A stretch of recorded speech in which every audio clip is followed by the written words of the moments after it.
60 నిమిషాలు తీసుకుపోతా కర్నూలుకి. ఈమె ధ్యానంలో కూర్చుంటే అయిపోయాయి.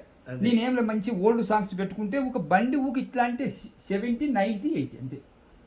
60-65 నిమిషాలు ఆ కర్నూలు బుద్ధ పేరు కడ పెట్టినా అంటే మనము ఆటోమేటిక్గా అది నువ్వు మన మాటలు ఎక్కడ ఉన్నా ఆటోమేటిక్గా అది వెళ్ళిపోతుంటుంది, గేర్ ఆటోమేటిక్గా పోతుంటుంది అంతే. అది మనం చేస్తుండేది మంచి పని చేస్తున్నాం కదా, మనం ఒక మంచి పనికి వెళ్ళిపోతున్నాం. చెడుకు కాదు, ఒకరిని ముంచాలని కాదు, ఒకరిని 5 రూపాయలు గుంజుకోమనేది కాదు, ఒకరికి చెడు మాట తిట్టాలనిచ్చేది కాదు, మనకు అవసరం లేదు.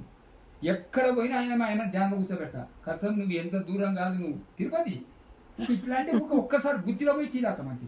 బెంగళూరు పోయినా ప్రతిసారి ఉన్నప్పుడు గుత్తిలో పోయి అందరు టిఫిన్ చేయడానికి ఆగినాం, మళ్ళీ గుత్తి నుంచి కొడితే మళ్ళీ బెంగళూరు.